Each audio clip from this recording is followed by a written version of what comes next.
Hi, and welcome to the Happy Chicken Coop YouTube channel. Thanks for joining us today. We're going to be talking about everything about the Rhode Island Red and what you should know before buying one. Before we get into that, please be sure to like and subscribe to our YouTube channel, as well as share it with your friends. Also, be sure to subscribe to our website, thehappychickencoop.com. Without further ado, let's get into it. So, the Rhode Island Red is probably one of the most successful chicken breeds in the world. It's spread from its homeland to all corners of the globe and is thriving even in the face of modern industrial hens and intensive farming practices. Why is it so successful? They certainly are a bird that requires little in the way of care and is usually extremely healthy. Our personal opinion is because it is such a personable chicken, I've never met a Rhode Island hen that I didn't like. So, the history of the Rhode Island Red. The story of the Rhode Island Red started back in 1854. A sea captain named William Tripp bought a Malay rooster from a fellow sailor. He took that bird home and mated it with his own chickens. Tripp noted the offspring of those to lay more eggs. He enlisted the help of his friend John Macomber, and the two of them began to crossbreed. The resulting bird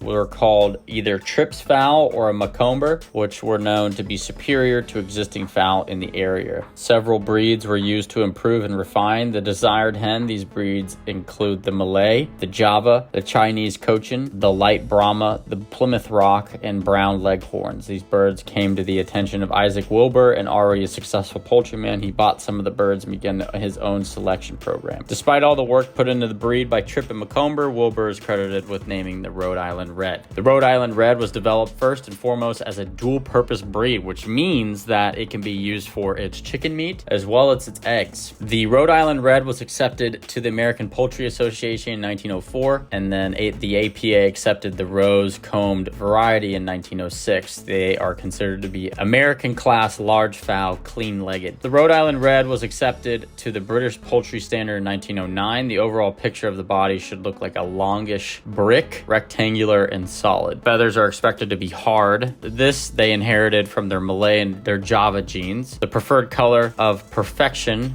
has varied over the years from rich mahogany to dark rust. The wattles and comb and earlobes should be red. The eyes are orange or red in color. Some black feathers in the tail and the wings are perfectly normal but are considered smuttiness by judges of the APA standard. The weight of a large fowl rooster is approximately 8.5 pounds, with a hen reaching about 6.5 pounds. The rose comb variety usually weighs slightly less than the single comb. Bantam weights for a rooster are 2.1 pounds and a hen at 1.9 pounds. Now let's talk about the Rhode Island Red egg production. They're very good at laying eggs. It's hard to surpass them in output and continuity. A good hen can lay 200 to 300 eggs each year, although other people put the egg laying at more modest 150 to 250 eggs. In general, a Rhode Island hen will lay around 5 to 6 eggs per week. The eggs are medium to large and light brown in color. The eggs will increase in size over the years, as with all hens. The heritage type hen is not too far behind this number in egg laying, but the major difference is table quality, taste, and texture of the meat. So let's talk about the temperament and disposition of the Rhode Island breed. Rhode Island Reds can be anything from docile to rambunctious and pushy. Over the last several years, our personal experience has been that they are exuberant, curious, friendly, and can be a bit pushy, but very lovable, but definitely never quiet. They are somewhere in the middle of the pecking order usually. Rhode Island Reds are active foragers, scavenging for bugs and seeds, and are not averse to the occasional frog or mouse that happens to wander in their direction. They will tolerate confinement, but it's preferred to keep them free range. The hens are generally pretty laid back and docile, enjoying the company of people and other chickens. The roosters can be aggressive, so you should take care to select the least aggressive of the bunch if you want a rooster. Needless to say, roosters should not be allowed around children if there is an aggression issue. The Rhode Island Red is said not to be broody. While the instinct has been actively suppressed by breeding and selection, they can and do occasionally grow broody. When they turn broody, they are diligent about sitting on the nest and make very protective mothers. The Rhode Island Red rooster has gotten a bad rep over the years as one of the most aggressive roosters. With that being said, there's always room for variety amongst the breed and individual birds. Now let's talk about the potential health problems of the Rhode Island Red. They're renowned for their hardy nature. Their robust constitution comes from the Malay side of the family, which gives them an A+